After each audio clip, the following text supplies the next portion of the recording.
ação civil pública. Vamos enfrentar a próxima questão?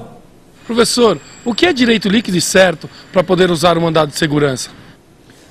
Veja que questão importante e inteligente. Direito líquido e certo, mandado de segurança. Meus caros, direito líquido e certo, ele se comprova com documentos. Esse é o posicionamento pacífico da doutrina da jurisprudência. Direito líquido e certo se comprova com documentos. Então, olha o exemplo. Aquele exemplo. O indivíduo comprou produtos importados, pagou todos os tributos, juntou todos os documentos de comprovação do pagamento de tributos.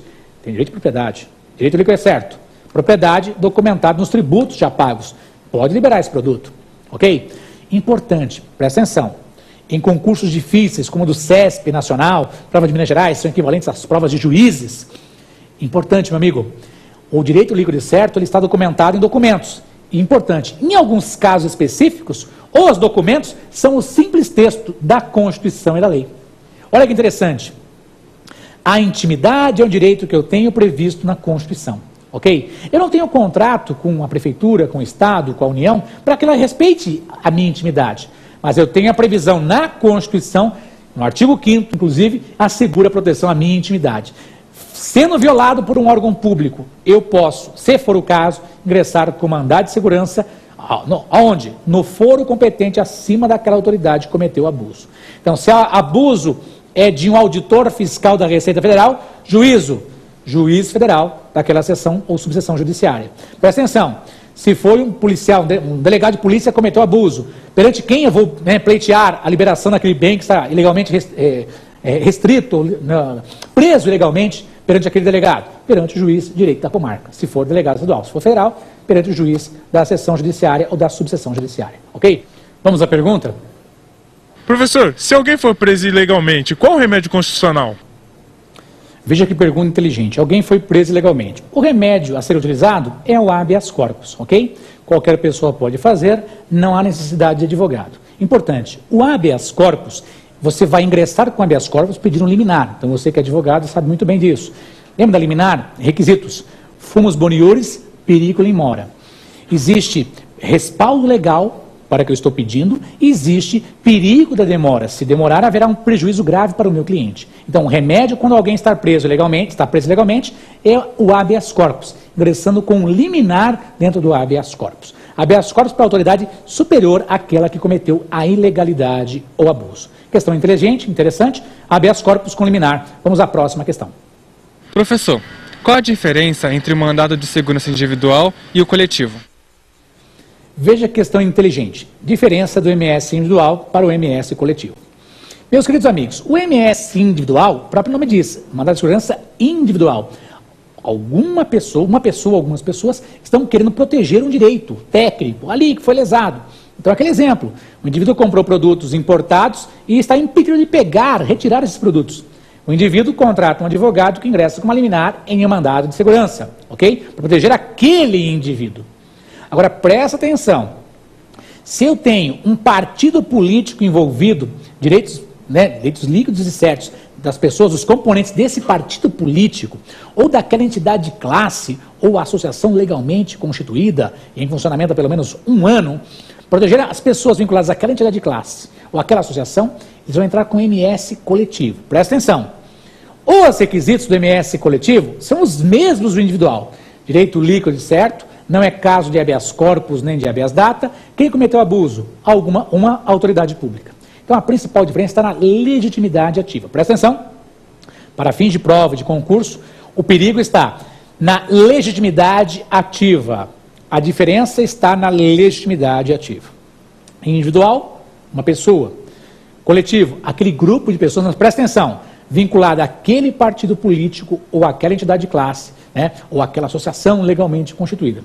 Importante para fins de prova. MS individual, artigo 5º, inciso 69. MS coletivo, artigo 5º, inciso 70. Diferenças com relação aos incisos que dão fundamento aos respectivos MS, ok? Vamos enfrentar a próxima questão? Professor, qualquer pessoa pode usar de uma ação popular? Olha que pergunta interessante, inteligente. Se qualquer pessoa pode ingressar com uma ação popular. Meu amigo, nós vimos que a ação popular é aquele remédio constitucional para proteger o quê? O patrimônio público, histórico, cultural, o meio ambiente, a moralidade administrativa. Importante, quem pode propor? A nossa Constituição determina qualquer cidadão. Pessoal, quando se fala cidadão, entenda um eleitor. Qualquer eleitor pode propor uma ação popular. Então, presta atenção.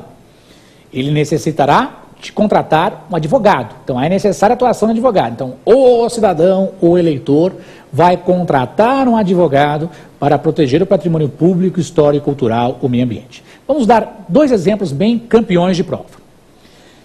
Sistema de varreção de ruas de uma cidade. Houve um superfaturamento, muito além do preço normal, para a varreção de rua. Tantos metros quadrados, tantos R$1.000 por metro quadrado. E, presta atenção, as pessoas que deviam fazer a varreção de rua nem foram contratadas, já está no final já do ano, foi contratado para varrer o ano inteiro, está no final do ano, ninguém varreu nada. Presta atenção. Contrato superfaturado de varreção de rua determinado município. Então, a prefeitura fez um contrato com certa empresa que ganhou aquela licitação fraudulenta para varrer as ruas daquele município. Importante. Um cidadão, tendo conhecimento disso, porque ele lê o Diário Oficial, ele lê as notícias, ficou pasmado, abismado. Como é que fizeram um contrato para varrer rua, um contrato milionário, ninguém varreu nada. E o dinheiro sai da onde? Dos cofres da prefeitura. Presta atenção. Esse cidadão pode contratar um advogado que vai entrar com uma ação aonde? Perante o juiz de direito da comarca. A comarca lá, onde está um município que lesou os cofres públicos. Pedindo o quê? A nulidade daquele contrato, a devolução dos valores. Quem ele vai colocar lá no polo passivo da ação? Alguém da prefeitura, subprefeito ou quem está vinculado à assinatura, mas a empresa beneficiada. Pedindo o quê? O ressarcimento dos valores que foram dados a essa empresa que não varreu lixo nenhum. Outro exemplo, um pouquinho mais interessante. Meus caros, temos um derramamento de óleo em certo local. Certa empresa derramou óleo em certo local, paradisíaco, uma praia, e a praia vive do turismo e da coleta de peixes, dos pescadores.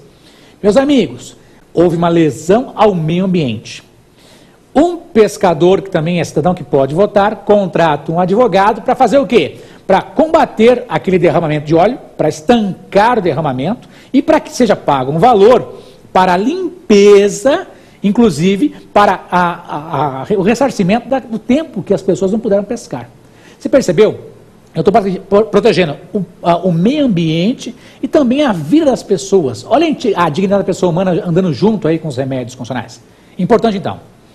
A ação popular, qualquer cidadão, entenda, eleitor, vai contratar um advogado para fazer o quê? Para restabelecer o patrimônio público, histórico, cultural, o meio ambiente, a moralidade administrativa. Vamos a uma questão técnica agora, presta atenção.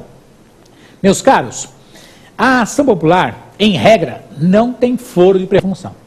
Então, normalmente, quem vai julgar é o juiz da comarca ou o juiz federal da seção da subseção judiciária, ok?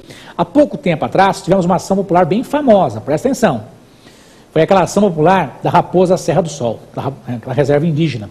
Quem julgou foi o Supremo Tribunal Federal. Por quê? Vários fatores fizeram que o Supremo julgasse essa ação. A questão da importância do assunto, reserva indígena, os indígenas, direito indígena, a questão dos juízes estarem impedidos de julgar aquela causa, os juízes federais e os próprios juízes estaduais lá de Roraima, a questão da importância para o federalismo, porque essa questão da Raposa Serra do Sol envolvia o aspecto federativo do tema, Outros estados vão ter o mesmo tema a ser julgado posteriormente. Então, tendo em vista a relevância do tema, o aspecto federativo, o Pacto Federativo Republicano, direitos que estavam sendo violados dos indígenas, dos próprios moradores que lá estavam, ninguém foi para aquele local lá para brincar, foi para fundar cidades, lá permanecer, fazer o Brasil crescer. São brasileiros todos eles, tanto indígenas quanto os proprietários de terra. Bom, quem decidiu isso? Foi o Supremo Tribunal Federal julgando uma ação popular. Então, é raro a ação popular em tribunais ou em tribunais superiores. Esse é um exemplo, Porque, normalmente, a ação popular ela é proposta perante o juiz de direito ou pelo juiz federal na primeira instância, ok? Na primeira instância. importante para nós. Vamos fazer uma grande revisão sobre o tema. Por favor.